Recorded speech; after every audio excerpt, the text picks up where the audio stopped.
El Señor esté con ustedes. Proclamación del Santo Evangelio según San Mateo.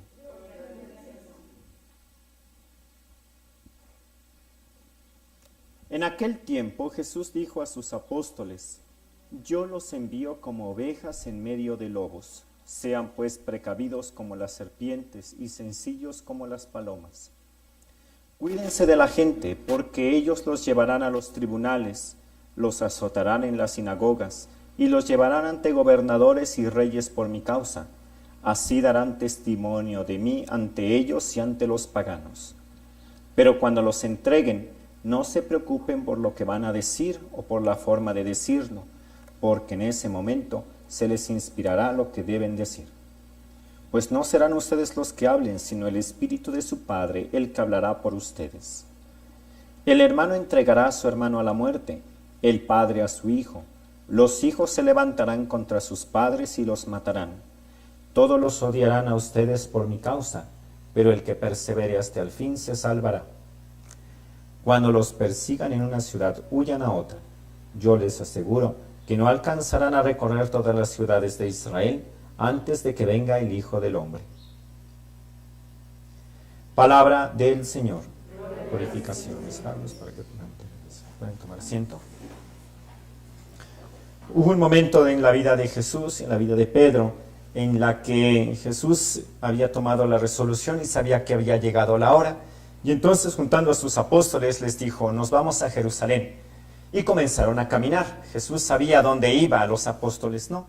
Y mientras iban de camino, Jesús les dijo: en verdad les digo, estamos yendo a Jerusalén, y allá el Hijo del Hombre será preso por los sumos sacerdotes, será crucificado. Y fue en ese momento, iban caminando, hay que imaginar la escena. Iban caminando y Jesús les iba diciendo estas cosas, y Pedro se espantó. Y entonces se adelantó y se puso literalmente delante de Jesús y le dijo: no, maestro. Y tomándolo de las manos, tomándolo de los hombros, le dijo: no, Jesús, nos apartamos de aquí, no vamos para allá. Y fue cuando Jesús dijo esa famosa frase, que nosotros la tradujimos así: apártate de mí, Satanás. Y es que Satanás, a diferencia de la concepción que nosotros tenemos, que para nosotros es el demonio, para los israelitas Satanás es aquel que te pone la trampa, es el que te pone el pie cuando va en la carrera, ¿no? Uno va corriendo y uno le pone el pie y se cae. O como decimos, ¿no? Quien pone el bastón en medio de las ruedas de la bicicleta para que uno se caiga. No es tanto como el demonio, como nosotros lo conocemos, sino aquel que pone las dificultades. Cuando Pedro le dijo a Jesús que se apartara y lo quitó del camino, Jesús le dijo: Pedro, no me estorbes. Por eso le dice: no seas Satanás, apártate de mí, no me estorbes. Y agarrando a Pedro, lo volteó y lo volvió a colocar en su lugar. Y por eso, a partir de ese momento, Jesús dice esta frase: si alguno quiere venir detrás de mí, ahora sí ya vamos entendiendo la frase, si alguno quiere venir detrás de mí, si alguien me quiere seguir, tome su cruz y sígame. Y Jesús se volteó y siguió caminando hacia Jerusalén. Desde entonces la iglesia se dio cuenta que el seguimiento de Cristo, si uno quería ir realmente detrás de Jesús, tenía que aceptar el no ponerse delante de Él para decirle: a ver, Señor, yo te enseño porque yo sí sé. Bien. Yo te voy a explicar cómo ser Dios. Seguir a Jesús era ir detrás y saber que iba a haber dificultades, tomar la propia cruz y seguirlo. La iglesia siempre tuvo esta plena conciencia, esta conciencia de que para seguir a Cristo no iba a ser fácil. Y a lo largo de su historia, la iglesia siempre vio, y no solamente ahora sí con los ojos, sino lo experimentó con su propia vida, que iba a haber dificultades, que el hermano entregaría a su hermano a la muerte, el padre a su hijo, los hijos se levantarán contra sus padres por mi causa. Y la iglesia se dio cuenta que ese era el camino que desde el inicio Jesús le había dicho: ¿quieren seguirme? Tomen su cruz y vengan detrás de mí. Siglo XVI, 1527. Un joven de 12 años, aquí en México, estaba comenzando el periodo de la evangelización, y entonces uno de los hijos de los principales caciques de una ciudad importante, sí, realmente era importante, de Tlaxcalán, bien, él se dio cuenta que habían llegado los franciscanos y que estaban llamando a los niños y a todas las demás personas para la catequesis. Y uno de los caciques dijo, no, además él era el jefe del ejército de Tlaxcala que defendía, dijo, yo no voy, pero hay que vayan los niños. Y manda a los hijos, entre ellos uno que se llamaba Cristóbal, y se acerca, ¿no? Y entonces se escucha de los franciscanos todas estas enseñanzas de Jesús, y cuánto nos amaba Dios, y cómo había venido, había muerto por nosotros, se había resucitado, y cómo pedía que nosotros dejáramos la vida pasada para poder seguir el Evangelio, la buena nueva. Y Cristóbal iba escuchando todo eso, pero llevaba en su corazón una gran tristeza, que su papá sufría de alcoholismo. Sí, era el principal cacique de la ciudad de Tlaxcala, era un hombre importante, respetable, pero además de que adoraba a los ídolos, sabía que tenía problemas de alcoholismo y que cuando llegaba muy mal a su casa, golpeaba a todo el mundo que se encontraba. Y entonces Cristóbal toma la decisión de ir y contarle a su papá lo que había escuchado en el catecismo, pero se da cuenta que su papá ya no lo entiende, que no le está poniendo atención o que estaba borracho.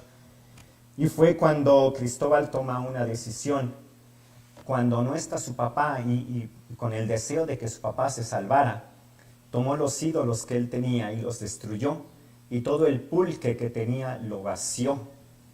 Fue cuando se dieron cuenta, y entonces los servidores fueron a decirle a Xotecatl, que así se llamaba su padre, el cacique, tu hijo acaba de romper tus ídolos y de tirar todo el pulque.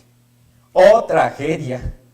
Y cuando llega a la casa y ve todo regado, a Xotecatl le dice, a ver, niño, ven para acá. ¿Bien? No, papá, pero mira, no te estoy preguntando. Cuenta la historia que Cristóbal fue golpeado muy fuerte por su papá, como que la ira lo cegó de tal manera que ya no pensó, fue el enojo, todo lo que tenía lo descarga sobre su niño, y la mamá solo estaba gritando, no le hagas daño, no le hagas daño. Y esa es una parte de la historia de Cristóbal que es muy cruel. Él todavía vivo, el padre lo toma y lo lanza al fuego para que se quemara, y sí estuvo ahí un rato, y hasta que los servidores le apartan al papá, sacan al niño, y la mamá ya lo toma entre sus brazos, ¿no? Y le dice, mamá, dile a mi papá que lo quiero, y que yo no estoy enojado, yo no le reclamo nada, y quiero que esté conmigo en el cielo. Y muere Cristóbal. Todos los odiarán, el padre matará a su hijo, los hijos se levantarán contra sus padres, todos los odiarán a ustedes por mi causa, pero el que persevere hasta el final se salvará.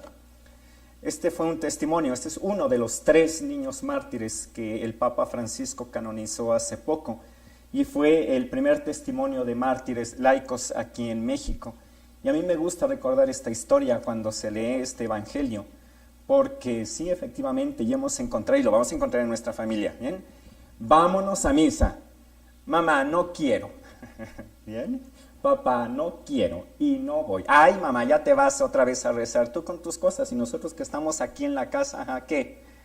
Los padres contra los hijos contra los padres. Pero al final Jesús, y eso es con lo que quisiera terminar, no es para la división. Jesús lo que nos viene a traer es el amor, y solamente cuando hay un gran amor, lo que triunfa es la unión. Al final no va a triunfar el odio, no va a triunfar la división, lo que triunfa es el amor. Al final la Xotecatl se convierte y también se acerca a todos los sacramentos. Pero es gran el triunfo del amor. Jesús nos los había dicho desde el inicio, ¿bien? Aquí vamos a encontrar dificultades y las vamos a encontrar también en casa.